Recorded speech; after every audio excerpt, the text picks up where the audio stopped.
Hello, everybody, and good morning. Thank you so much for tuning into the show yet again. I'm here to tell you guys that it is about time that you follow or subscribe to the show wherever you listen. I know y'all are out there listening and you're not subscribing and you're not following the show, and I don't like that kind of behavior. You guys know I'm tired of working these garbage jobs, wasting my time. The links are in the description of the show wherever you listen. All the links, all the social media links, all the different platforms. Wherever you listen, all I ask is to subscribe, to follow. Please, please, I'm begging you, subscribe, follow, and most importantly, enjoy today's episode. Here I am with another pretense for the show. I know this is like 2 weeks in a row now. It looks like my laptop is beginning to be overrun. It's about time, I suppose. But either way, you'll notice if you watch the show on YouTube, you'll notice that the video kind of cuts out. There's like 30 minutes of episode without video. But most of the episode has video. Like we have an hour worth of the video. Something went wrong. Shit happens. But the whole episode is out. Most people I know listen to it. They listen to it rather than watch it. It doesn't matter, guys. Not in my mind, at least. The show, I got the whole episode more or less. You'll also notice that there's kind of a break in the conversation at one point because again, shit went haywire. But we got a goddamn episode. It's Thursday, and I want to thank Steve Domenico for coming on. And I mean, I don't know. I guess that's it, motherfuckers. Enjoy. Steve Domenico, thank you so much for coming on to the show today, my friend. Thank you, my man. Yeah. It's very rare that I'm on any type of show other than like me on, what I do. But Right. I appreciate the invite, bro. Yeah. Now, your show, it's called The Room Podcast, correct? Yes. Yeah. How long you been doing it? Legitimately, because I started off on the phone or like just a camcorder in an echoey room, but legitimately probably 3.5 years. I started it probably about 4.5 years ago, 5 years ago. But the Room Podcast as a whole has probably been about 3.5 years now. Yeah. Is it just you? I know you're the host, but is it just you behind like?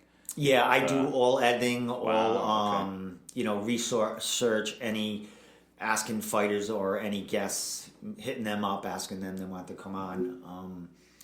Except for being part of New England MMA, Lars hooked me up with the podcasting sites, and he got me with that. But I do all the editing and just upload all the stuff to wherever it needs to go. Right.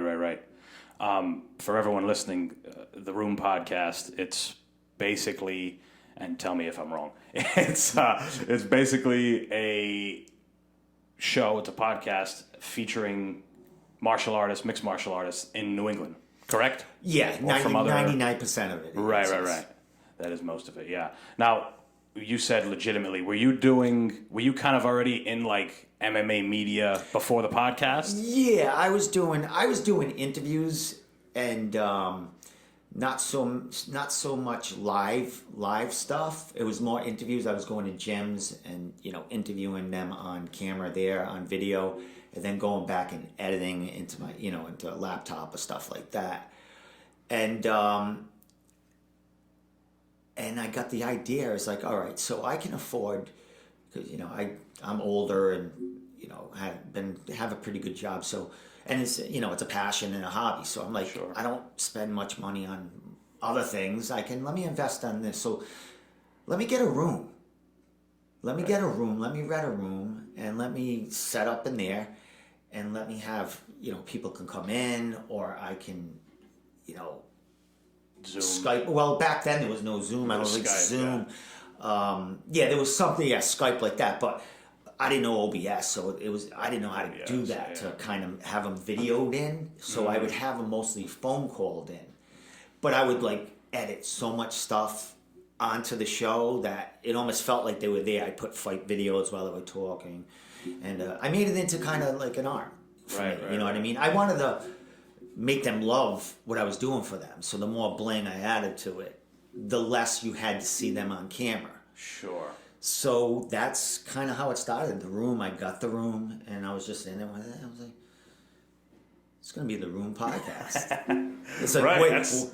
I literally, until you just said that, I'm like, of course, the Room podcast. Like, you're talking about this room, and I'm like, what is it getting at here? And I'm like, right, the Room podcast. And I didn't want to, label it as the MMA Room podcast or something, because, as I said, 99% of what we do there is interview fighters and try to promote them in New England, and maybe start a little community.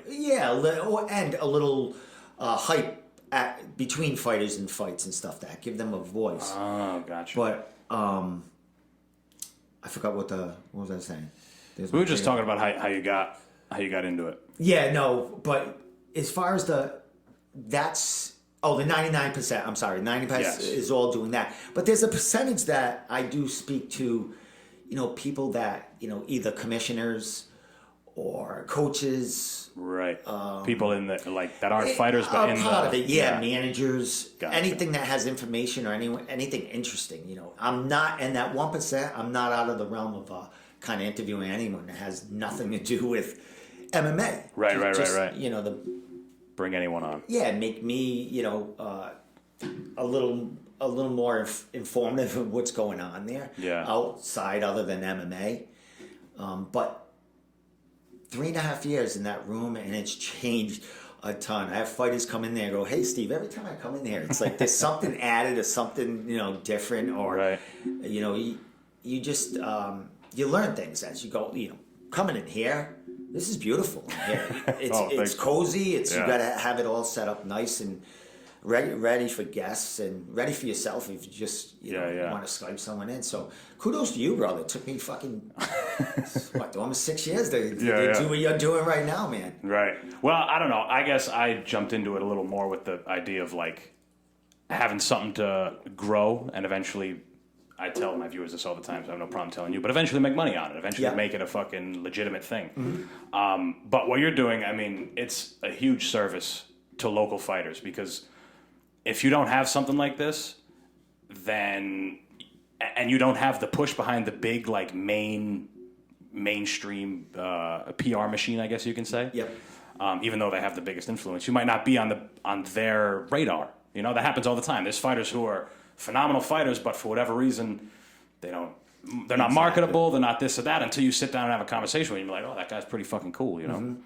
And the thing with these guys, and as far as my podcast, I mean, it's not a huge podcast. I mean, it's community related. It's it's not going all over the country. It's just New England, and it's not all in New England, because not everyone in New England is onto they don't all love the Room pod. I have followers, but it's just.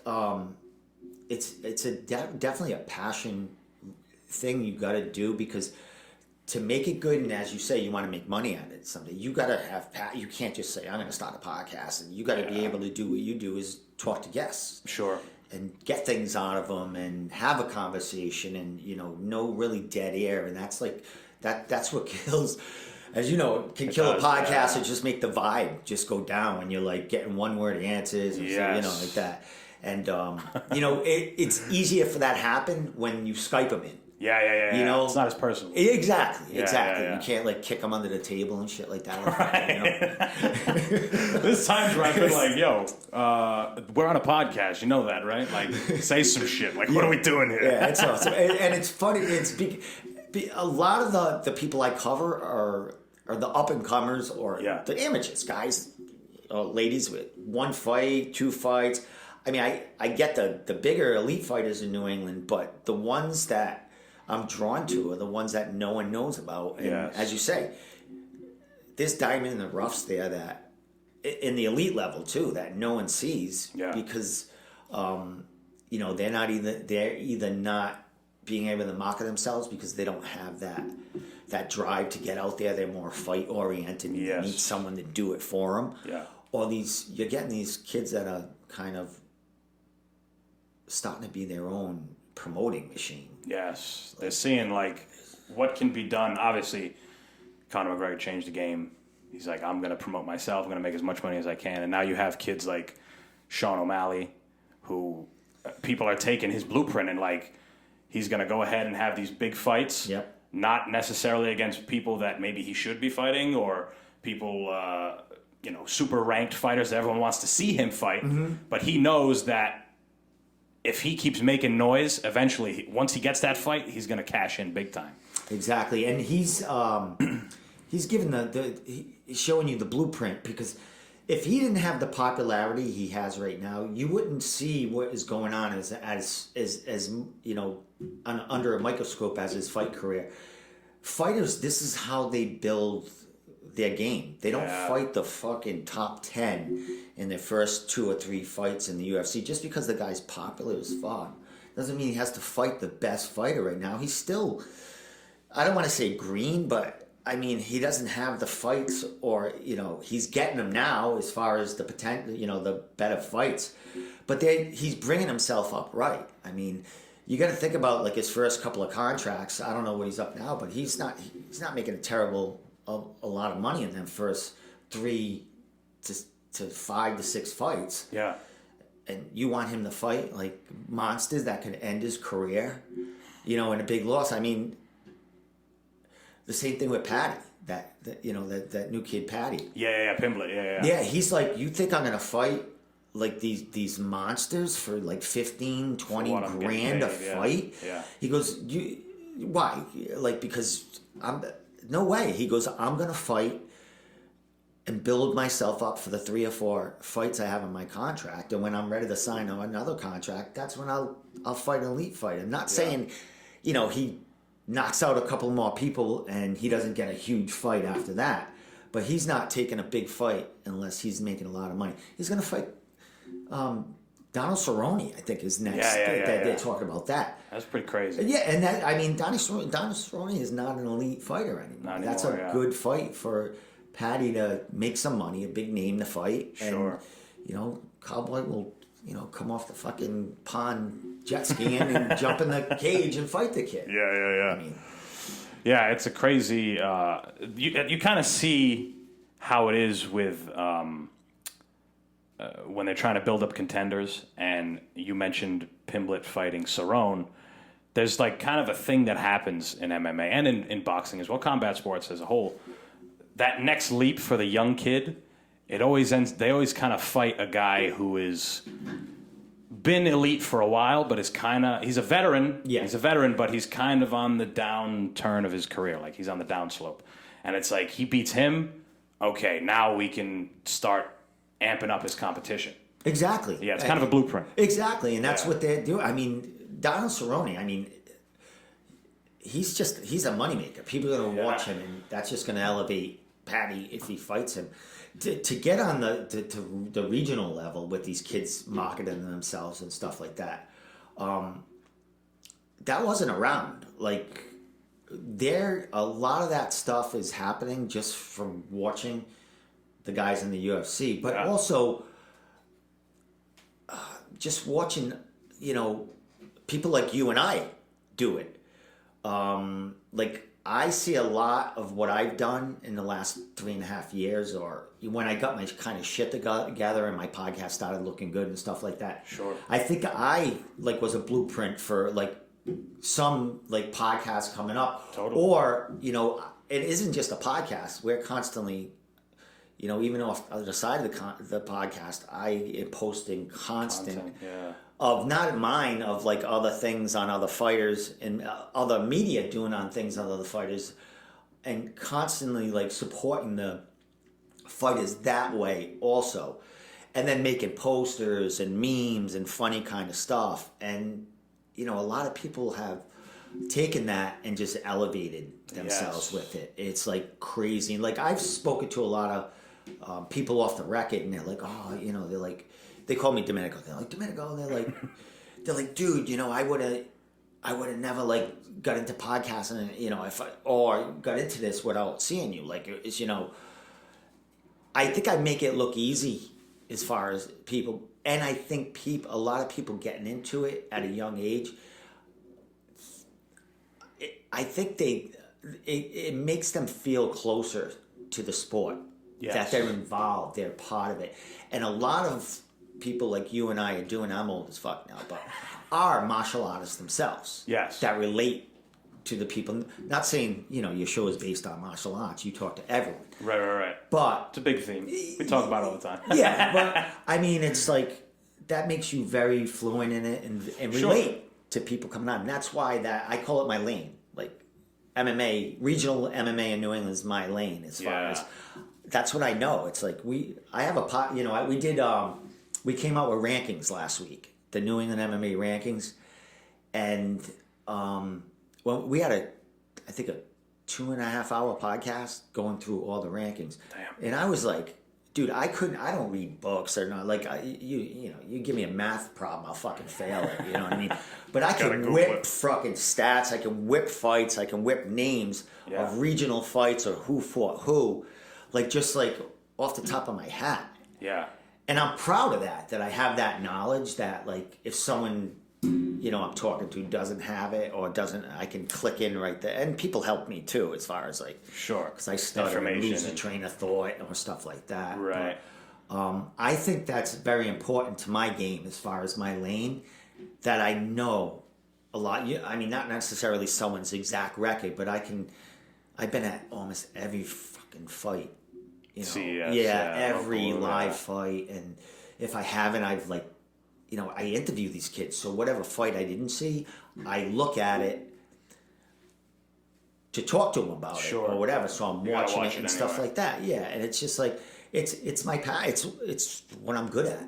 Yeah, you know what I mean, not necessarily, podcasting itself, because I hate my voice and stuff like that and stuff. I never listen to them back, but tech stuff. I know what I bring to the game as far as getting these kids out there, and it's fucking, I love it. It's my thing. Yeah, it's weird once you find something that you kind of, it makes sense for you to know all these things. It makes sense for you to really engulf yourself in it because it's something that you really enjoy. You won't really engulf yourself in, at least I think, you won't really truly engulf yourself in something unless there's passion behind it, unless you really, really like it, which, it shows here. 1,000%. A person who brings on fighters and gives them a platform, really, they have to enjoy what they're doing. You can't be on there upset, Well, and a lot of it is, it brings joy to me. It's like, because, excuse me, I work all the time. Yeah. Like my main job. We'll talk about, people think this is a main job. It's like, are you out of your mind? I meet these 23-year-old kids that are there watching their buddies fight and stuff like that. They're like, this ain't your job. I'm like, are you out of your fucking mind? I'm going to work tomorrow at 7 a.m. Right. It's out of your, but I forgot my train of thought again. Yeah, I know. I probably did. Let me ask you a question. Yeah. How did you find the passion to want to do this as far as, podcasting? Right. So it's weird because during the, I think what happened was during the pandemic, the lockdown, I should say, the shutdown when nobody could go do anything, nobody could earn a living and whatever. I think a lot of people, including myself, I'm only 24, so I'm in the younger generation. God bless you. A lot of us kind of realized that having a little bit of independence helps outside of a job, having your own kind of thing. Mm-hmm. So I guess from there, I was like, okay, I always tell the story about this. I bought that microphone off wish.com for no reason. I had no idea why I bought it. It was $40. We were getting a bunch of money for free. I'll buy a microphone. Fuck it. It's $40. We'll see what I can do. I play the guitar, so I don't know. And after thinking about it, I was like, I'll just start a podcast. Fuck it. I started with one mic, two, and then from there, it kind of reopened my passion into stand-up comedy, which I used to do, 4 years ago or something. Oh, all right. So you have it. You have the gift of gab in you. Yeah, I guess so. Yeah. But what's weird is in those 4 years when I was away, I kind of, maybe, I shouldn't say I lost the gift of gab because I was trying to be like a financial advisor, salesman type guy. Yeah. You got to be able to. Yeah, you had to bring it down a notch. Yeah. Well, they gab too. Don't get me wrong. They talk. But I don't know. And then when that didn't work out, I was like, oh, what the fuck am I going to do? Yeah. But then eventually, like you said, I also have time on my side, being young. But like you said, once you find something passionate, something that you can be passionate about, it's, Comes easy. Yeah, it does come easy, yeah. Plus, you start to realize where your strengths kind of lie. Like, I remember being a kid in elementary school and shit, and or even middle school. Honestly, all throughout school, from elementary school to college, I always enjoyed doing presentations. Like, I don't know. It was a weird thing. I never got nervous speaking in front of people and shit. So, yeah, long-winded answer. Yeah, that's I never stop. Yeah. But so you always been on the performance side, or I was never one to want to be in front of anything. If I had to go up and do a problem on the fucking board, I'd like freak out, or any kind of presentation. But you mentioned you play guitar. Yeah.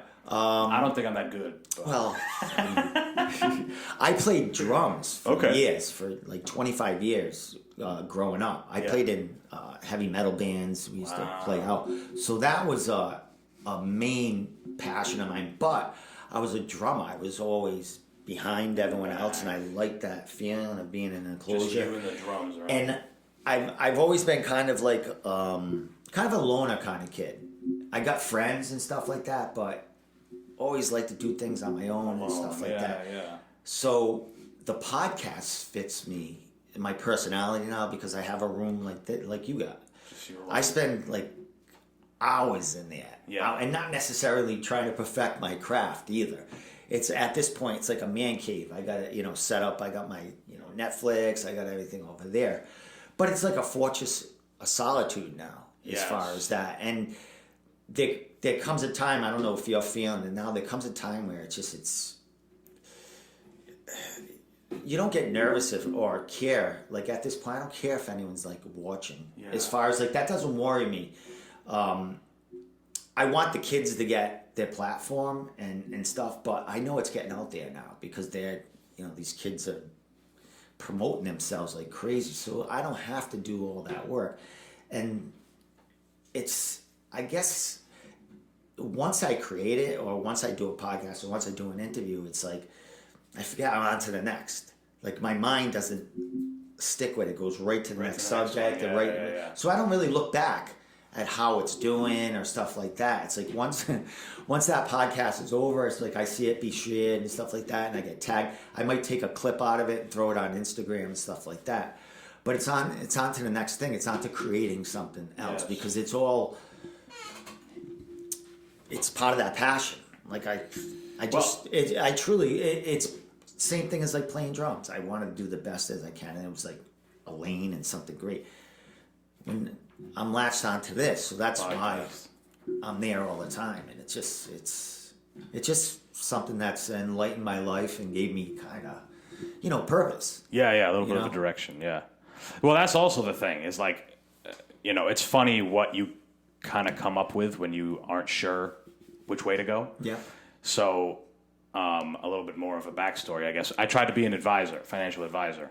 That didn't work out. But what happened was I had been preparing to do that for like a year and a half in college. Okay. Like I went to college all 4 years, but then once I started to get close to graduating, I'm like, I'm going to go and do this. Yep. And it didn't work out. So I was like, fuck, what do I do? Yeah, it's like, all right. So yeah, that's kind of how it happened. But I was going to say, having a short memory when it comes to creating things and putting things out, it's beneficial, 100%. Same thing with being a competitor.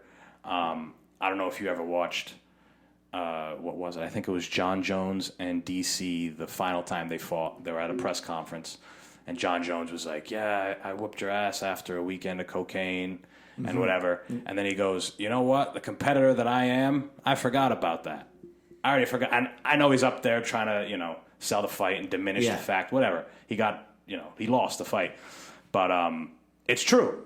Like, you see it all the time in basketball. I'm not a huge sports fan outside of combat sports, but in basketball, they say the best thing for a shooter is to be forgetful, because eventually it'll turn on. How many times do you see, like, I don't know, I'll throw a name out there, like a Damian Lillard or something, and he goes out and he's ass for, like, the first quarter and a half, and then something clicks on and he's automatic. Boom, boom, boom, boom. Yeah. It is a benefit to have that short memory. Well, and you don't dwell on it, and I used to, take the negativity like to heart, like on certain things. You know, people like to bust balls because I have a personality that it seems like I bust constant balls or making fun of myself constantly. Sure. And, you know, there's some people that, you know, there's truth in their jest at times. Like they'll say something, and you know, I've been around so many people. It's like, oh, they'll be like, fucking, did you tune into that Lesser show last night or something like that? They'll say that in front of me. I'm like, what the fuck? I was like, Lesser show. Well, you're calling it something, so you're paying attention. Yeah. I used to like argue with a lot of people about things like negativity. Now, I've learned to like let it go. Nah, it's cause who else is doing it? I mean, let's see you kind of do it better. You know what I mean? You know, I've had some battles, you know, in my years doing this because I don't come. A lot of some stuff I don't sugarcoat, and I'll say what I feel. Sure. As far as things online and like people, but I say a lot that people are thinking. They're just not going to say it. So, yes. I mean, I get so many things in the messages. You know, oh, I'm behind you, but I can't fucking say shit. You know what I mean? I can't like your post because people think like that. It's like, but the negativity I've learned to like. I don't even see it. Yeah, and that's why you know, when I'm done with one thing, I go on to the next. Yeah. Well, the thing is unfortunately, a lot of consumers of things, us being that as well, because there's things we like, we have short memories with that. You hear it all the time in fighting. One guy loses a fight, it's like, he's washed. Or he lost 2 fights in a row. This guy's fucking done. What do you mean? Before that, you had his T-shirt, you were jumping up and down, and now it's like, he lost a couple or he's a little behind, and now, you know, the memory's lost. So it's almost like, again, not to keep circling back to Conor McGregor in this, but he is the king of that. He just lost 2 fights back to back. The second one was pretty embarrassing because he's sitting on the ground with a broken leg, still talking shit. Yeah. Like, you know, promoting the next fight already. He's smart. I love that meme. Yeah, it's great, right? I love all the memes they have with Joe Rogan, like next to things. Yeah, it's I like got the Twin off Towers. Facebook for one of those, like for like a month. Yeah. But him, I mean, he never. Once he loses a fight, he doesn't alert. He's not worried about it. Exactly. He's still the greatest every time. Yeah. You gotta. I mean, you have to have that attitude. Like, I'm not done. I'm. Diaz brothers too, even more so probably. Well, those maybe guys, not Nick. I mean, maybe not Nick, but yeah, that was a money grab that last fight he had. It was kind of sad. It was a little sad to watch. Yeah, it was fucking. I was rooting for him. Like, come on, Nick, come out. I mean, yeah, those were my boys. I mean, you know, watching. You know, I saw. You know, watching The Ultimate Fighter when Nate was on it. He was a fucking basically a teenager, 18 or 19 years old on it. And now it's like watching his brother, who was, you know, in his prime then, when Nate was just on the show. Yeah. That poor guy just, you know, he fucked up a lot of shit, but, you know, smoking weed had a lot to do with getting that guy, his career being all fucked up and not having the brains or the management that really told him kind of. It is crazy because there was a time when all you could do was fight the best if you wanted to get any kind of notoriety. You kind of just had to fight the best, or you had to have fucking wars. Chuck Liddell and, you know, what's the one I'm thinking of? Gray Maynard and Frankie Edgar. Yeah. Like, that was back then. Because now, kind of drawing back on what we said before, fighters, there's not even just fighters, people in general, you can make money 1,000 different ways. Forget if you say you're a UFC fighter. You know what I'm saying? Like, what is it? Max Holloway, Sean O'Malley, they all have Twitch.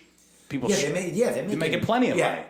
That's why when Adesanya he said to Dana White after one of his fights, it might have been Vittori or something, he's like, I know you don't have the power, but these guys, they'll take the whatever it is, 10% cut for missing weight because they're making money elsewhere just so they can win the fight. And whatever. Exactly. It is crazy. Well, fighters, you know, they have their little curveballs, and they know the game. I mean, these guys.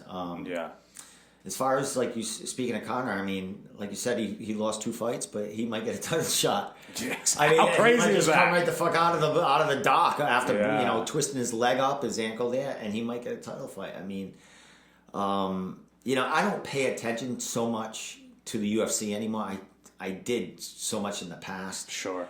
This is just not enough time Right. for it. I mean, I see that headlines and like like the main fights and all that other stuff. But to keep track of all that and what's going on now, it's like crazy. I just like every so often the headline like comes out like, I'm like, oh, that's a good one or that. Yeah. But I don't know half these new fighters that are out. You know what I mean? Now it's like, I'm old school. I know all the old guys. Right, Frankie right. Aguirre, the great Maynard, and all that, Chuck Liddell, like you said. Right. I mean, I know a lot of the headline guys now, but some of these other guys, it's like, I mean, they're so good. There's so many of them now that are incredible. It It's is.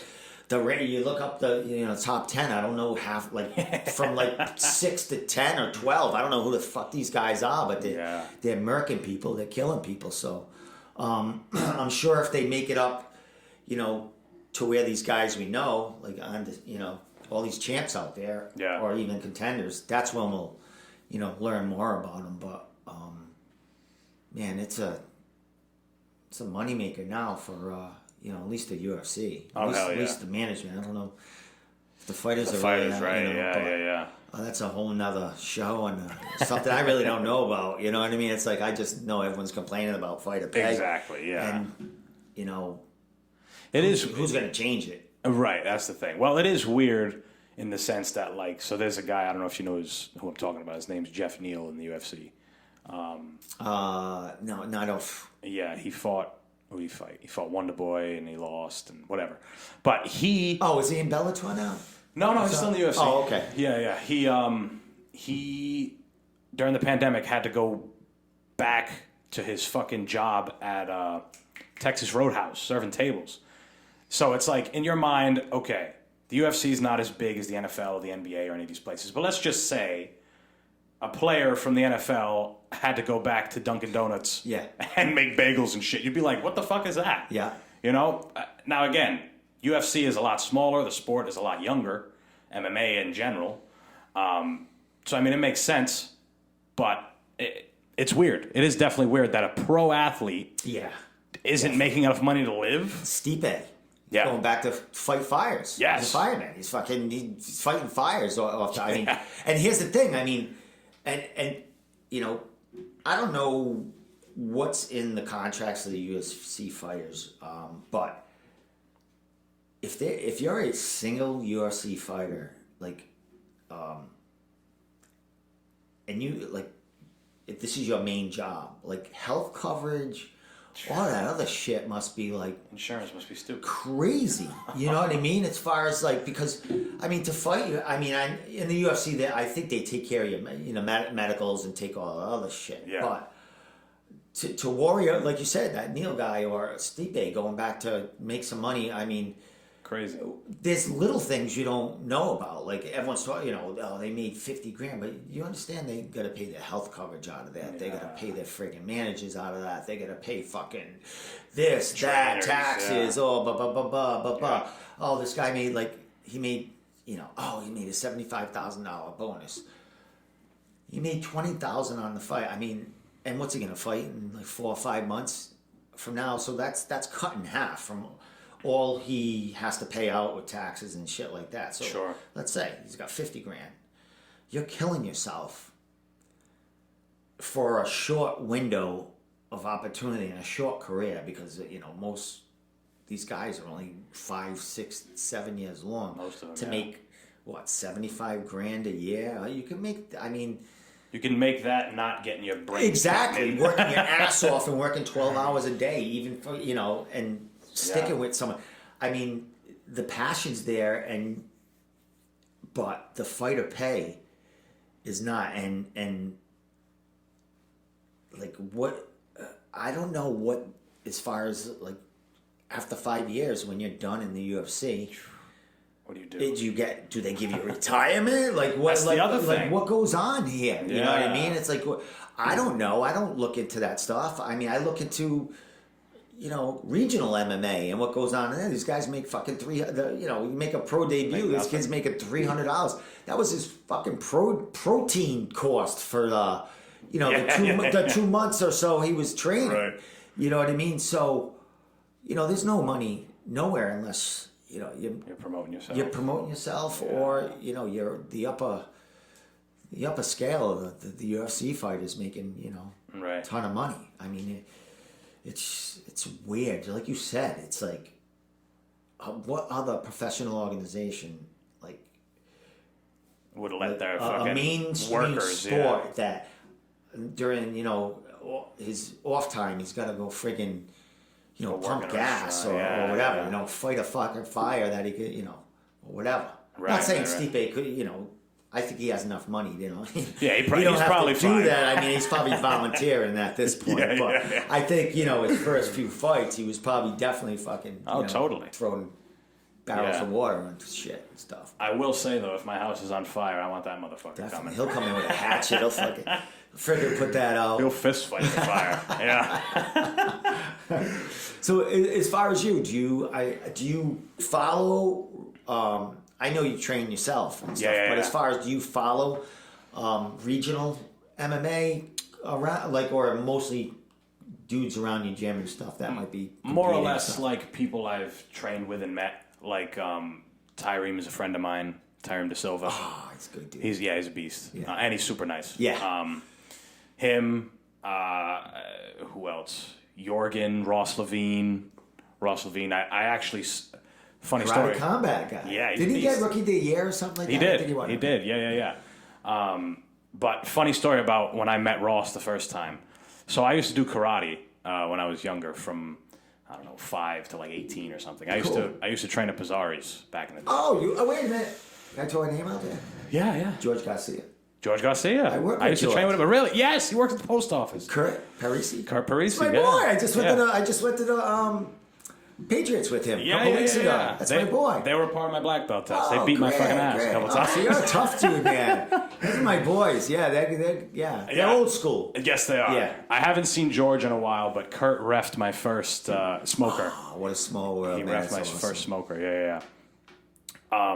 But yeah, we did I went to a tournament at the Crown Plaza. Yeah. They used to have them there all the time. They still have them over there. Yeah. Wartime Muay Thai, I think, goes there. Oh, okay. Got you. Yeah. Because I remember they do shit there all the time. Because I remember being a kid and going there. I met Bill Superfoot Wallace. He was doing some shit, and there was a forms competition with Paul Mitchell school. Yeah, it's for that. So I met Ross there, and this was my first time in the black belt division. I wasn't even a black belt. I was soon to be one, but they're like, you're gonna fight in the black belt division. So, I did my form, and then after the forms division, it's like, all right, we're gonna point sparring, more or less, point fighting. Yeah. And it was first 1 to 8 wins, pretty much. Yeah. And Ross beat me 8-0. Kind of like Michael Jordan on the basketball court. Exactly. Like the guy, I'm fighting. This is the first time in the black belt division. I'm like 18, and I'm fighting the guy. Yeah. And one of the judges said that I scored one time, so I was like, I didn't get the point because there was only one of them, because it's got to be a unanimous thing. Yeah. But yeah, that's the first time I met him, and I was so mad after they gave me like a fucking consolation medal. I threw it in the garbage. No shit. Oh, I was heated because I didn't know who he was. I'm like, he was way better than me, but what the fuck? Yeah. And then my coach on Facebook, you know what the fuck that was? He's like, hey, he's like, I didn't want to tell you. Look at him when he was 6. Look at him, he was flinging swords around and fighting shit. Raymond Daniels and he's shit. fucking nuts. He's just that dude's. He's just a monster machine. And he's killing it at Karate Con. Yeah. Huge. I think he's getting either training, getting ready for something coming up. He's under great management with Calvin. Not Calvin. Calvin Cade is fighting this weekend, but he's under the same management. Top game management. Okay. With Tyson Shai. Got you. Tyson, he's a Muay Thai coach, no? Or is that I think other he's gentleman? jiu-jitsu. I think he's more. He was a jiu-jitsu coach for Sidiatong in Boston for Gotcha. a while, and then Okay. kind of ventured out doing his old thing, managing and coaching these guys, training with them. So he's got a slew of they're all in Vegas now for Calvin's. He's got a big fight. Rob Font. He's got Coming off a big fight, Rob Font. he's got I can't think of it. Tom Pagliarulo. Is he local? Or is Yeah, he's from New Hampshire. He's 4-1 now. He's just fought for CES. Yeah, lost a tough fight, but he's definitely going to be somebody. He's only like 22 years old, 23. Right. Just graduated college. But he's one of their main training partners of Calvin and them. So this kid is groomed to be something. Special. So. They're all in Vegas right now. Nick Fiore, I don't know if you know him. Sounds super familiar. I think he's a black belt under Henzo. Okay. I think in New Hampshire. Yeah. He's actually, I think he is actually their kind of jiu-jitsu guy. Their not coach, but their sparring. One of their jiu-jitsu guys, guy to get ready for fights. So. Yeah. Well, it's great, isn't it? Like they're all in Vegas and they're all New England guys getting the New England guys together. It isn't like they're at a fucking, it isn't like Calvin's in Vegas training in Vegas at like with one some of these other guys. Yeah, he's training in the backyards and basements and Haverhill boxing gyms and stuff like that, and getting work with some of our elite fighters in New England, and look where they are. I mean, yeah. Well, they're smart with the New England cartel thing because they're really bringing like, it's almost like Alpha Male, the Alpha Male gym, or like, it's like a gym thing. Yeah. And, New England up until now and up until then, we didn't really have a huge representation on that kind of a scale. Yeah, on that. Yeah, exactly. And but one thing I wanted to ask you, because you would know better than I would, well, it's about CES. At one point, wasn't CES like it was one of the bigger pro promotions at one point, no? In New England? I'm saying in general. I understood. Yeah, they were and still are. Yeah. A big gateway to the UFC and bigger organizations, mostly the UFC. There are other major organizations, but CES and like us from being from New England, of course, we're gonna see them and just hear about them mostly. But there's other organizations that have been around for a long time. CES is more famous from boxing.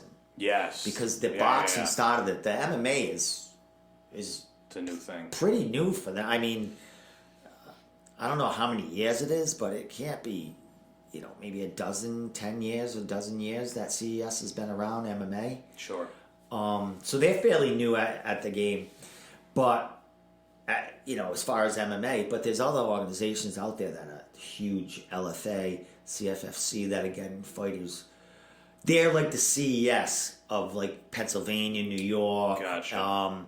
LFA, they travel around, but they're like the CES of their area.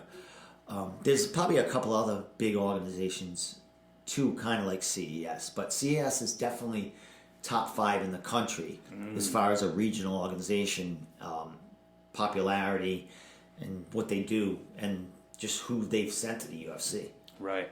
Well, I saw Andre's coming back to fight. Yeah, he is. CES. That's pretty fucking dope. Yeah, he's fighting a dude that a Brazilian black belt. I know that, Diego, who fought for Cage Titans in the Cape one time.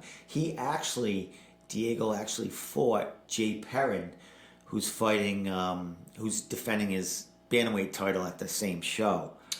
And he beat Diego, and it's a good fight for Andre to come back. I think Andre might be on a 2-fight losing streak, maybe for another organization he was fighting for. I don't want to say the wrong thing, but I think he beat the guy before this last one. So he's 1-1 in his last. Yeah, I think his last fight was a loss, though. I think so. And it was probably the last fight on the contract for the organization he was fighting for. Yeah, not another CES caliber organization. So he's coming back to CES, and we had no idea. Like, he just popped up on the poster. Like I knew about the Perrin fight. I heard rumblings of the Gary Belletto and the Billy Gore fight. Yeah. I don't know if you know this. New England MMA. I'm part of New England MMA with Lars and Travis, but we also manage fighters. Okay. So we have 10 fighters that we manage, and one of our fighters, I just got to say, Jonathan Piersma, the Warhawk. Yeah. Just won Submission of the Year for Fight Pass. Wow. Out of all the submissions on Fight Pass, I mean, you have UFC cards on there. Yeah. Our guy, who's 4-0, is 26. What'd he do? Omoplata. Oh, my God. There's only been 2 of them in CFF. He fights for Cage Fury Fighting. Okay. So there's only been 2 of those in the organization's history. Damn. And he has the That's second a fucking tough one. Yeah, exactly. And, the guys that voted on it were UFC retired fighters. Yeah. That were doing it. And they were like, you just don't see that. And it was that he, I just got to give him a little play because he was actually on the big grappling event that CFS just put on that had Clay Guida. Oh, yeah, he was on that. About. He was actually invited to go on there to represent CFFC. Yeah. And he won his match against a UFC fighter. Damn. So he's 26, 4-0, just won. He should be 5-0. One of his fights was overturned in no contest because the ref fucked it up. But he had a guy in a deep guillotine, and they called the fight too early, so the win got overturned. So he should be 5-0 with 5 subs. What's his name again? Jonathan Piersma. Jonathan Pierce. Yeah, so big things for him. Yeah. One of our probably our biggest name right now. We have other fighters that have better records, but he's kind of that up and coming that we think is probably going to be our first fighter we get to UFC. Yeah. So he's signed by CFFC for I think 3 or 4 fights, so they own him right now, and they got fighters going in the UFC all the time. John Morgan, who actually is Mr. Number One Question for MMA Junkie. He's the lead reporter, the big guy. Oh, okay. Big head, Yeah. blue eyes, the big head. Right. Awesome guy. He's actually the commentator with CM Punk for CFFC. Now hold on. Did Drewy fight for CFFC or no? Drewy. Oh God, you're gonna make me fuck it up. The Jiu-Jitsu kid. What the fuck? From around here? Name? Yeah. No. He fought at up in New Hampshire. Was it Cage Titans? No, it was Combat Zone. Yeah, I think. There we go. That's the one. He had a great fight. It was one of the fight of the night. It was his amateur debut, I think. That's what it was. And the other kid's amateur debut, and it was a split decision. And Drewy went into this kid's backyard. I mean, it could have went either way. We have a lot of clips of those on our. That fight was crazy. I watched it when it happened. Yeah, that fight was nuts. Yeah, and he's a beast because I've been in the room with him when he would do jits, and I'm like, he's obviously a beast there. And then I remember there was a time when me, Larkin, and some other guys were sparring over at Team United, and he was there, and he was hitting the bag, and anytime he would say something about one day I'm gonna spar you guys, or one day I'm gonna do this and that. He was working his hands then, right? But Larkin is like, get the fuck out of here, sit on your ass and guard and whatever, just fucking around. Yeah, I am that John Larkin. Yeah. And now he dropped the kid in the fight. He looked great. His hands look great. I was like, I had him on my podcast. I think a couple of weeks after that. He was real. I want him as a co-host, a couple of shows. He's that good. He's awesome. He's great, really good. So I was like. And speaking to him, he's like, dude, I just recently, maybe a year or so, started getting his hands going.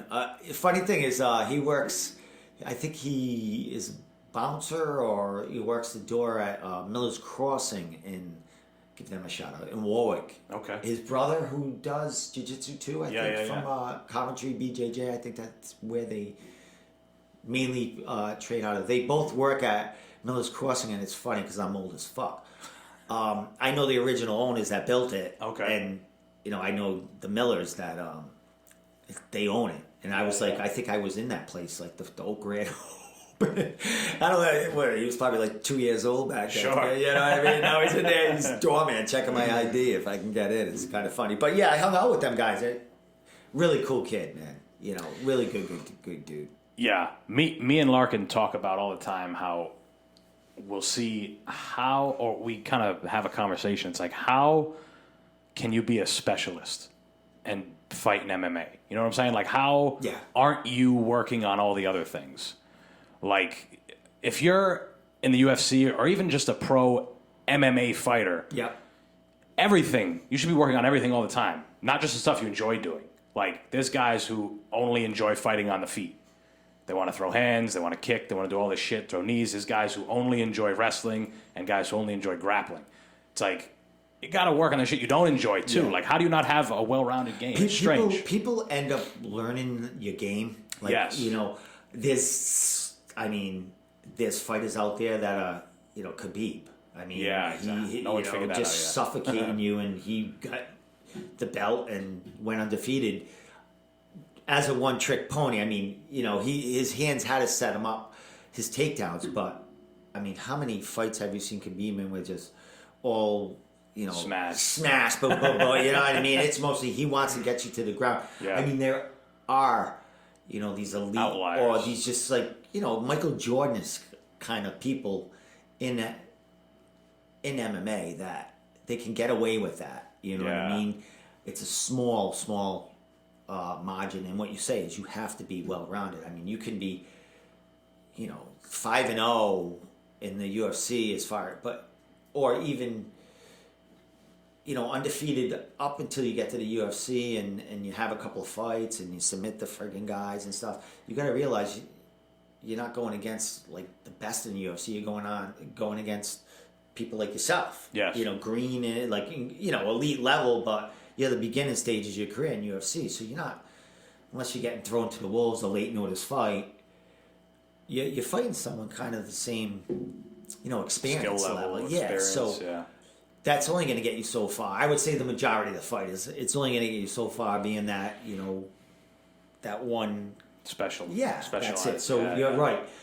You need to be well-rounded and everything, but it, you know, it's great to have that one specific game you're incredible at, because, you know, depending on you and how good you are marketing, they're going to set you up with fights. Yeah.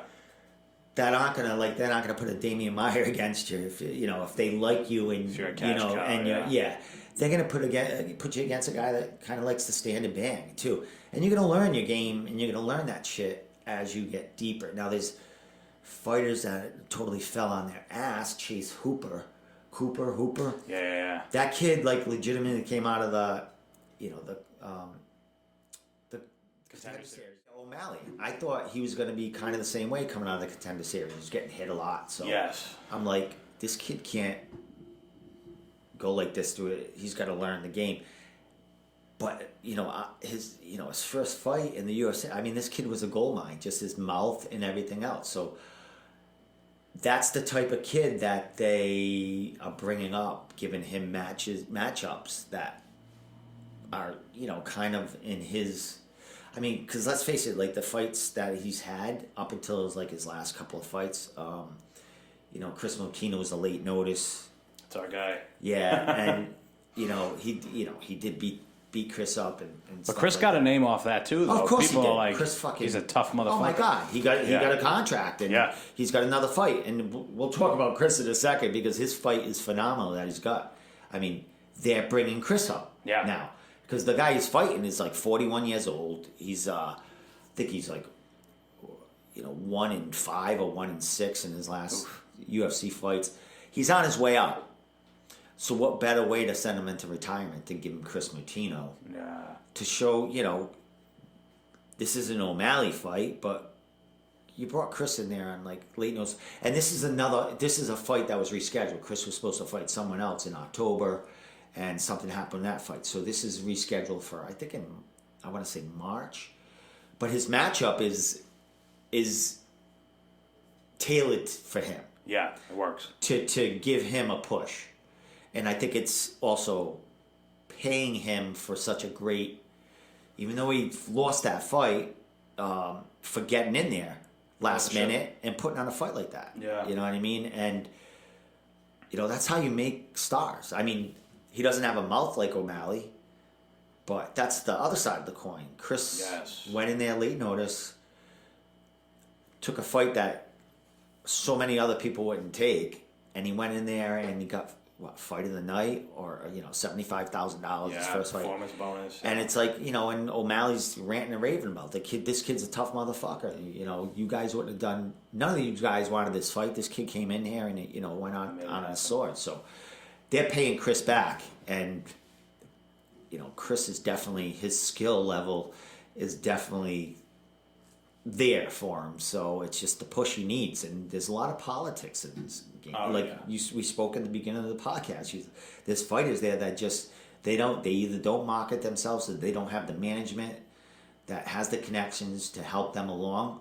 So they're treading water, and then eventually they're going to take a fight they shouldn't take just for an opportunity, and be not have that team behind them giving them the good advice, and it's going to push them back in their career, and that's when they fucking lose it. It's like when they feel like they fell off that mountain. And what we talked about again is like, that's not the case. I mean, you can lose 2 in a row and come back and just fucking ran on 5 in a row, especially on the regional level. I mean, there's plenty of time. I mean, and just the fact that there's so many fighting outlets now, like not even just MMA. Look at all the MMA fighters. I don't know if I necessarily agree with them, but a lot of the MMA fighters that are older and they're kind of getting out, they don't really have any other way to make money. They never really diversified. They didn't build a name. Yeah. So where they can go fight in other leagues. They can go bare knuckle boxing or triad or Triller or whatever the fuck. There's a bunch of opportunities for these guys, and I mean, and that why they're taking these fights, because they have nothing to fall back on as far as financially. Yes. They don't, and most of them fought for the UFC. And look at them now. They're fucking, look at Marcus Davis. Let's bring him up. I'm not sure who that is. He's originally from New England. He fought for the UFC. Big time, like, throw hands, blah, blah, blah, blah. I think they call him the Irish hand grenade. Okay. So he's 40 years old, 43. Probably might own a gym, or his friend owns a gym, and he's probably training out of there, teaching classes and stuff like that. He came back to New England and fought for a shitty fucking promotion here, right? Mm-hmm. A shitty promotion, just to make $5,000 for the fight. He probably didn't get paid from the promotion, but this guy had probably 14 fights in the UFC. And he's coming back to New England to the highest bidder at 43 because, he needs to, pay his mortgage for the next couple of months or something like that. And he comes back to New England. Or he needs Christmas gifts. These guys can fight, like you said, any of these. They can make paycheck to paycheck. Yeah. A rough fucking way to do it. Yeah, exactly. I mean, exactly. And a lot of these guys, or a lot of these, and to get back to single fighters, they need a partner. They need... O'Malley needs a Mutino. Is that what you mean? Well, no. They need like marriage or right, something to stabilize it. Like they need, like, a lot of these fighters marry. I'm not saying they're looking for this, but they marry women that are already successful, or nurses, or something that has. And I'm not saying there's not love there, or I'm saying, but there's security there. Yeah. Fighters get drawn to that in relationships. Yeah. You know what I mean? There's security there, and it helps you. And you see a lot of fighters that have a strong woman or a very independent woman as a man. Their careers thrive because they don't have to worry about so much financially, or what, you know what I mean? They become better fighters. I see, like a lot of these fighters. Oh, definitely, yeah. Like James Brown said, it's a man's world, but it ain't nothing without a woman. No, and I'm not saying every fighter needs a woman to be at the lead or be, but I mean, makes a difference. Look at Conor McGregor. Or Dustin Poirier, his wife too. Look at them all. Like, you have that backbone. Just and to go back to because I love women. give them some credit. Not, but because they do a lot for guys. Totally. You know what I mean? No one fucking cares. No one wants to hear a guy's fucking problems. Or like issues, except a good woman. Yeah. You know what I mean? That's your therapist. That's who you know. Yeah. That's who you can not be such a man in front of. Exactly. You know what I mean? But look at Conor McGregor. Lost 2 fights in a row. Who's he go cry to? His wife. Exactly. His woman, yeah. And who get back up. Get back in there. You got the world by the balls, honey, and all this other shit. If he didn't have that telling him that, go crazy. He'd have all the money in the world and still not think he has enough. You know what I mean? Yeah. Where he can't come back and fight again. So all credit in the world to the women. Shout out. Fucking MMA. Helping MMA fighters. That's right. So. I was going to say, I read a book. I know you said you don't read books. I can't concentrate on I feel you. I can't get through this page. I'm looking somewhere else. Yeah. I read a book called Think and Grow Rich, famous book.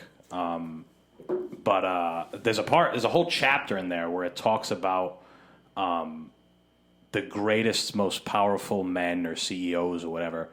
A lot of them, like most of them, attribute their success to being with a woman. And some of them, as far as the book says, there's examples where men weren't inspired until that woman was there. And when that woman left, if that happened, they were fucking lost. They fall off or some shit like that. Yeah, lost looking for that stuff. But you can cry. Cry. You have someone to cry on their shoulder, but you also have someone that gives you advice, someone that you can trust. That, or someone to bounce things off that you can get their opinion on stuff like that because you trust them enough that you're gonna take their opinion and it's not trying to steer you wrong. Because they're part of your life. They're not going to give you bad advice. You know what I mean? They're going to give you their opinion that they think is going to help. And man, I just Well, the other thing that happens with fighters, especially when they're forced to retire, is they lose the identity. For so long, their identity was, I'm a fighter. Mm-hmm. I train all the fucking time. I go out to fight. I get paid for it. That's it. A lot of them don't think ahead of time. So, funny thing, we talked about me trying to be a financial advisor. Part of my onboarding process was them saying, who are the demographics? Who are the people you're going to try and speak to? And I'm like, well, I've always been in martial arts gyms and shit like that. And I know fighters, a lot of them don't have plans for later on. So it's like, why not them? Now, I'm not in that line of work anymore, but if anyone's listening and you're a fucking financial advisor or an insurance person, go to a gym. These motherfuckers have no plans. Exactly. Is that something that you thought about that? But is there no money in it, right? Is there money? To be a financial planner for on a small scale, there's no, it's because I manage fighters. Yeah. And we don't make fucking nothing. You know what I mean? They all 10 of them can be fighting. We're not making shit from it at this point because they're at this small level. Sure. You know what I mean? Is that something that kind of deterred you from working on a regional level? Are you speaking No, I'm saying I didn't enjoy the job. Oh, okay. That's what it was. It just boiled down to it not being for me, and I just didn't want to fucking do it. But I was just attesting to the point that a lot of fighters don't really have any kind of guidance. You could have a manager, sure, he's managing your career, but is he managing the money that's coming in? Exactly. That's different. And a lot of the times, fighters are young. It's a young man's game for the most part. They don't want to hear that. They don't want to have to shell out more money to another guy. Another 10%, another 20%. Yeah. But it's a great idea. Yeah. If they're making some, money to do it, definitely get some help, especially if you're alone.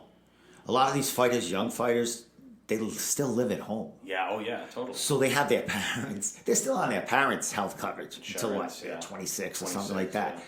So kudos to them, but they're, it's given them a chance to.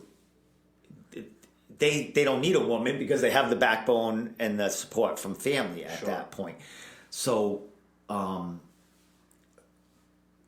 Financially, none of them really, they can take chances. They can kind of have fun with it. Yeah, exactly. But when they get to that next level, they need someone to help them with the finances once they leave the parents' house or stuff like that. Yeah. I mean, because they'll blow it. I'm just... Nathan. Yeah, because like we said, it's not a huge career unless they open up a gym down the line and get like, but that, you know, that's rare. I mean, there's millions of fighters. How many gyms you can open? Right. Well, a lot of them aren't business minded either. That's the thing. It's like they're going out to fight. They're physical. The physical is overtaking the, you know, the mind kind of thing. It's kind of, I always talk about how it's super interesting for pro athletes, like to become a pro athlete. Other than an MMA, because you hear all the time, this guy's been fighting for 4 years. Yeah, he became a star. Yeah, or even Deontay Wilder, a year and a half, 2.5 years into boxing, he's got a bronze medal in the Olympics. Like, what the fuck is that? That guy's just a freak. But for a lot of pro athletes, NFL, NBA, those guys are freaks too. But they start when they're children, focused on one singular fucking thing the entire time, and then it's gone. What the fuck do you do? It's crazy. Look at like growing up, wrestling. Yes. My cousins, huge wrestlers. You know, my older cousin was a coach for Cranston East. Them over there.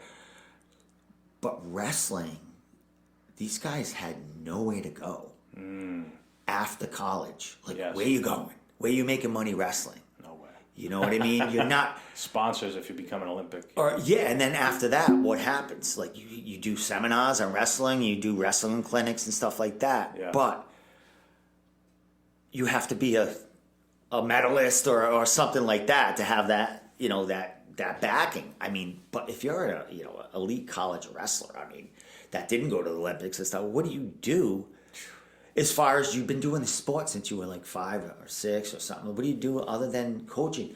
I mean, we know that the UFC and MMA, like wrestlers, you know, they don't need hands for the beginning of their career. They can make a run at it and then learn it along the way. Yes.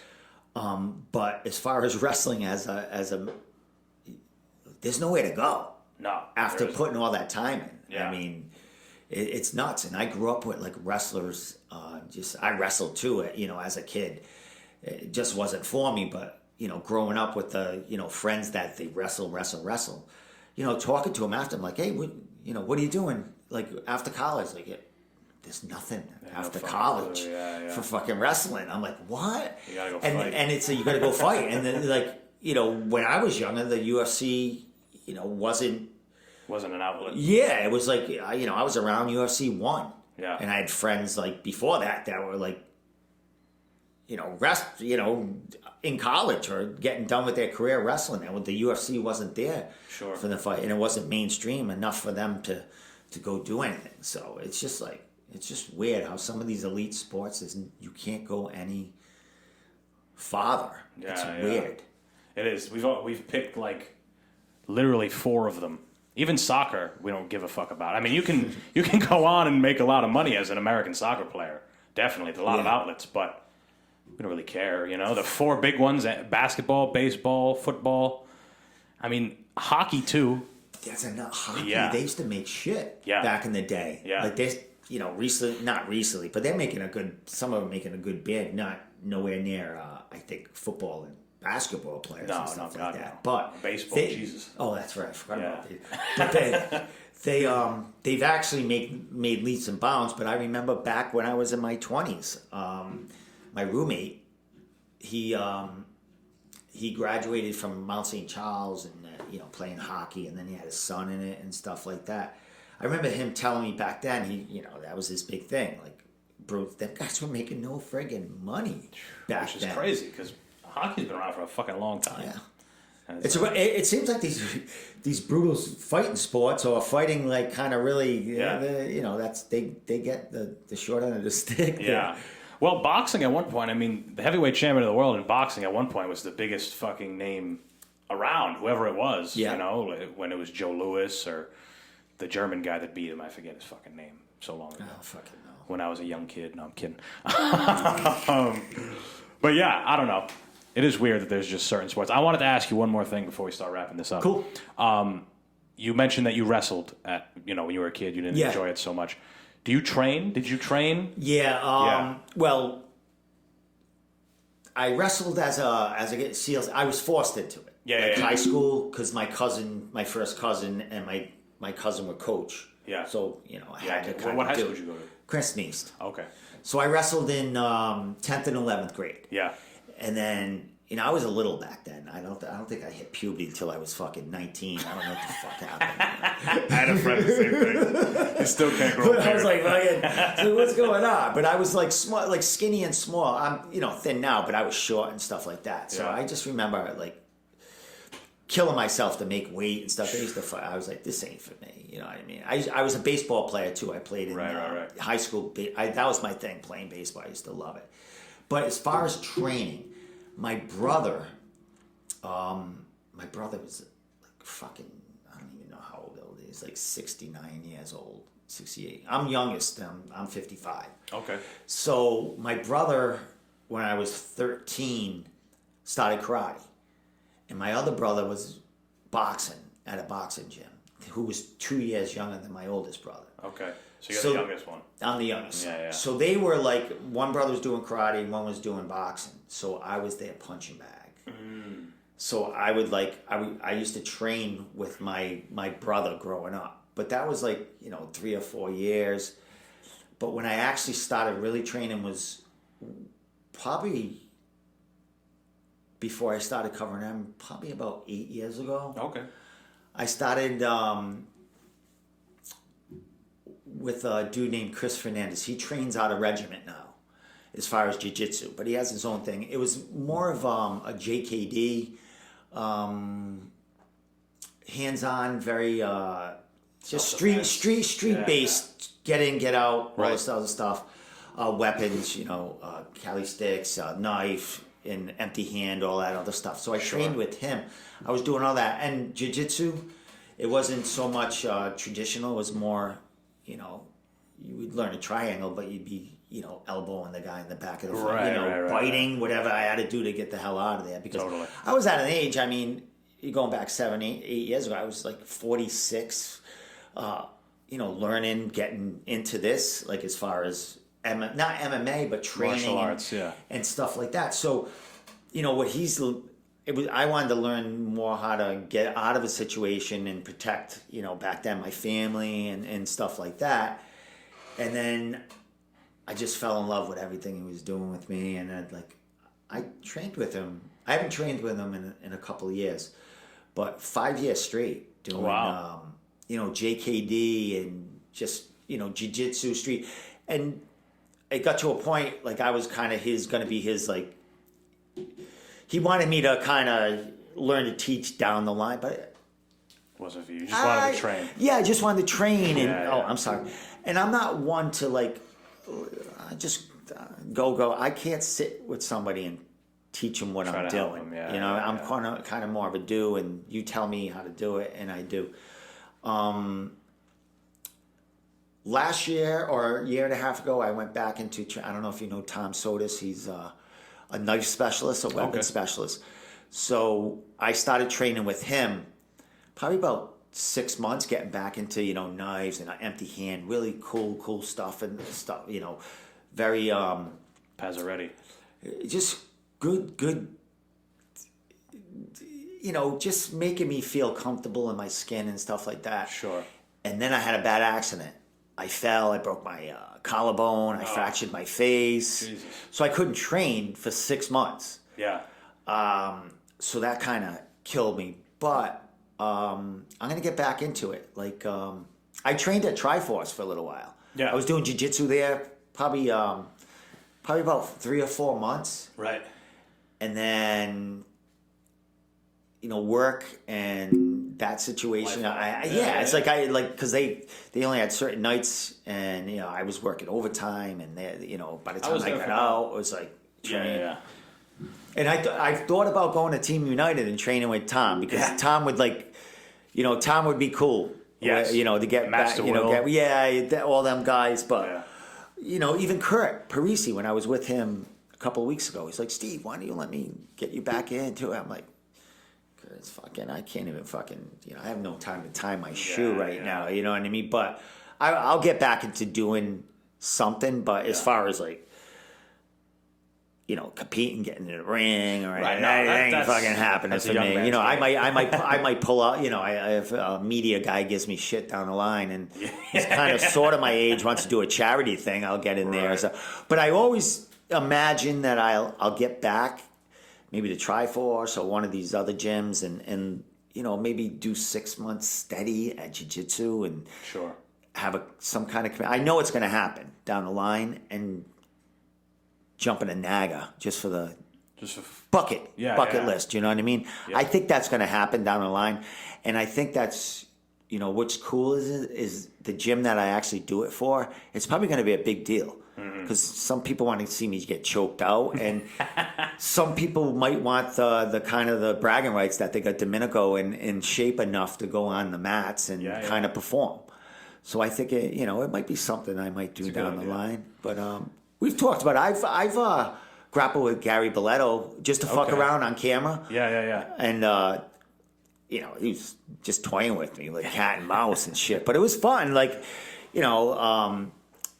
think it, I was even doing stuff. I don't want to keep dragging along, but, when I used to go interview fighters and stuff like that, I'd be like, hey, let's roll a little bit and make it almost comedy. You're kicking my ass because, like I said, I make it fun of myself, and I don't mind put myself on there getting choked out or guillotined or fucking whatever. You know what I mean? But I never went through with it. It was always because I think I got more into a serious interviewing instead of trying to slapstick or whatever. Yeah. But it's still something that could happen down the line. Yeah, you know what I mean? An interview. Can't rule it out. An interview. Some guy just jumps me in a rear naked choke on me and shit like that. But to answer the question originally.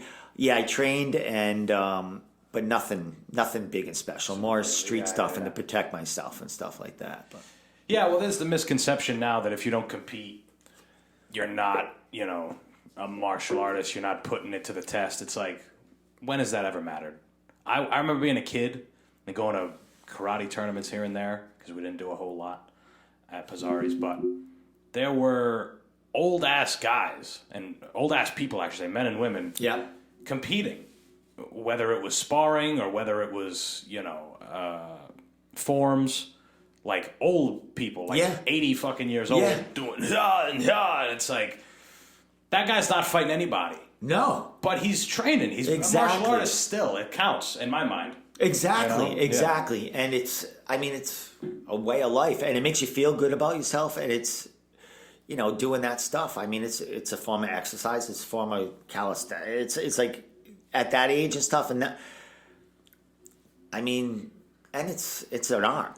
Yeah. And there's a lot of respect that goes along with it. And I think it, the older people, I think it calms their brain a little more, and it gives them confidence too. Yeah. You know what I mean? And they're able to be beginners again.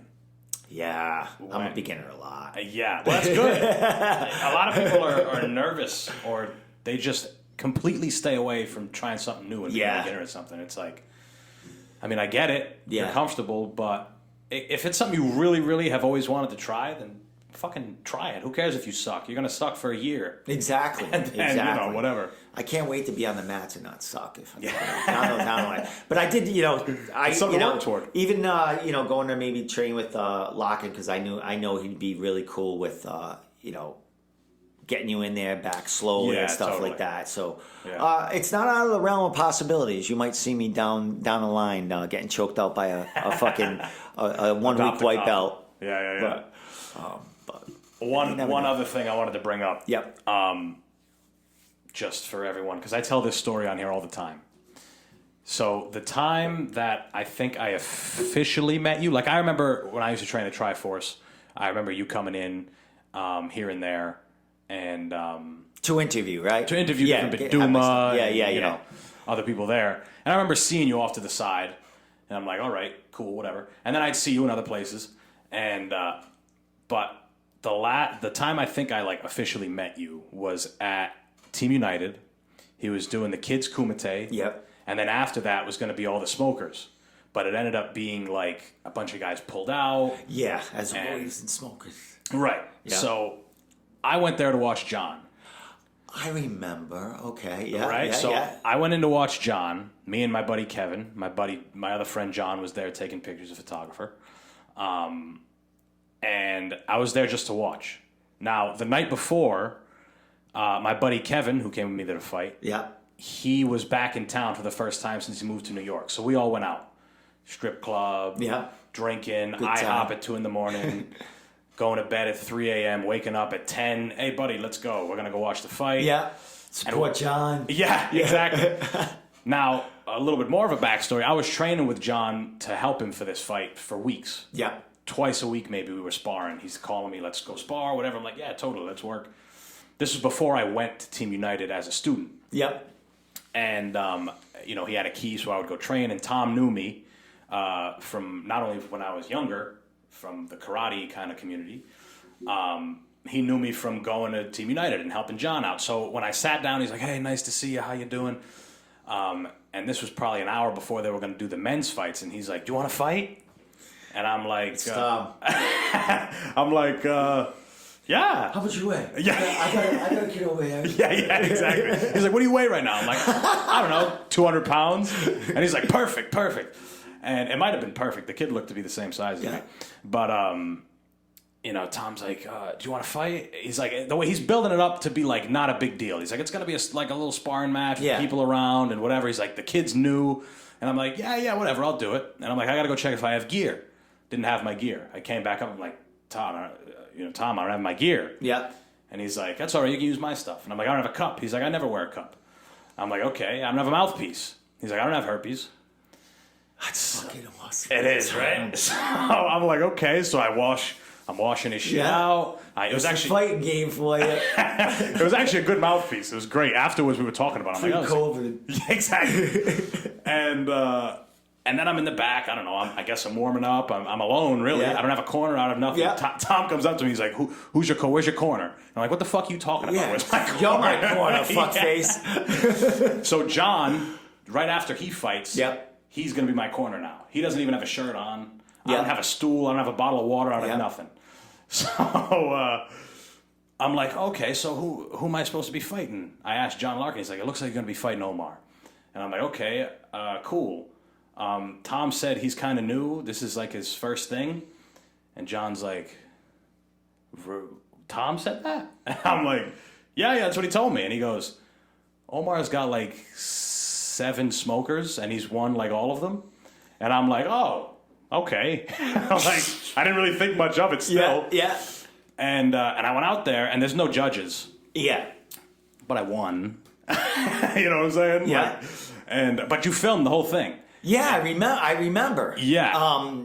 Yeah, I remember being there for that. I don't remember. I remember when you mentioned that, like he was looking for. I'm sorry. And you were right on the. I remember you were on the side. Yeah. And I was like, well, it's time for you to get someone fucking in there. And I think I remember you rumbling about fucking like, just what the fuck's going on? All right, I'll get in there. But I don't remember the fight itself.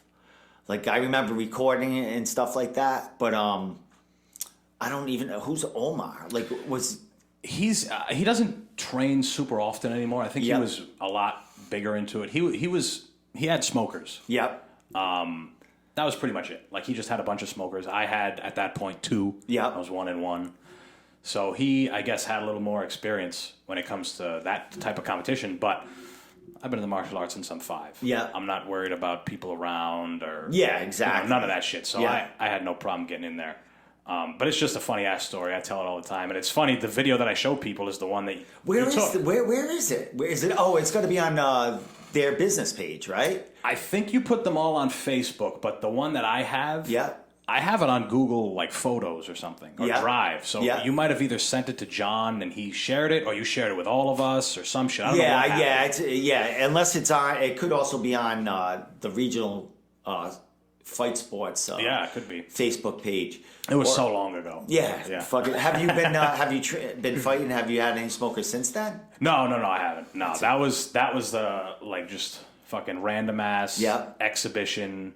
This past year, I was thinking of I always talk about my goals on here. I make a big list and whatever. It's a separate episode that I do. And last year, one of the goals on there was MMA amateur debut. Oh, cool. Give it a try. Because I've always said, I love the martial arts and shit, but I fight for fun, not for money. I never want to get into that side of the business. I would literally do it, just like you're saying, as a test. Yeah. Just like you're saying Naga, I would do the same thing in like an amateur MMA fight. So, excellent. Well, could still be on the table. well, maybe we can, train. get in a training camp Yeah. together. That'd be great. Awesome, my man. All right, guys. I think we're done. Steve, thank you so much for coming on, my friend. You're welcome, man. Like I said, I never get invited to podcasts. I think, Me and either. I think a lot. I think a lot. Just to end my side here, I don't get invited. I think people might be a little. I don't want to say intimidated, but might be afraid of what I might say on their podcast because I've been known to, this was totally different. Like us talking, like this was great. Yeah. A lot of times, like, people like the couple of podcasts I've been on in the past ask me about certain fighters or what I think about that, and I'm an honest guy, so I'll let you know what I think of this guy, and a couple of podcasts I've been on. People might be afraid to, have that kind of content, even though it'll probably get them a lot of views. You hear what he fucking said about that freaking fighter? You know what I mean? But It's weird. but I'm open to, I love him. Even though I like being on your side of the mic. I just love answering questions, and just speaking about the kids out there. Yeah. What's going on in New England and shit. So I appreciate the time, man. Yeah, where can people find you? Instagram, podcast, Yeah, the whole as thing. far as like where I would love them to follow is anything New England MMA, New England Mixed Martial Arts on Instagram, New England MMA on YouTube, on Facebook, NewEnglandMMA.org, where is our website where we just came out with the New England MMA rankings, and we're coming out with blogs every day or two on each division. So we're highlighting the top 3 of that division, and throwing in little fighters to look out for in the coming year. But yeah, we're doing big things for the page. We got like 5 events to cover the next couple of months, so we're going to be busy with content. So NewEnglandMMA.org, man, you go there and that'll hook you up to anywhere, any articles, any podcasts, anything. Right. Just go there. There you go, one-stop shop. People, if you're in New England, if you're a fan of MMA in general, especially if you're in New England, give it a look-see. The Room Podcast, correct? As well as New England MMA, whole thing. Guys, thank you all so much for listening. We're going to wrap this thing up. Make sure you follow the show. Links in the description. Follow me on social media. Follow the show on social media. Steve Domenico, ladies and gentlemen.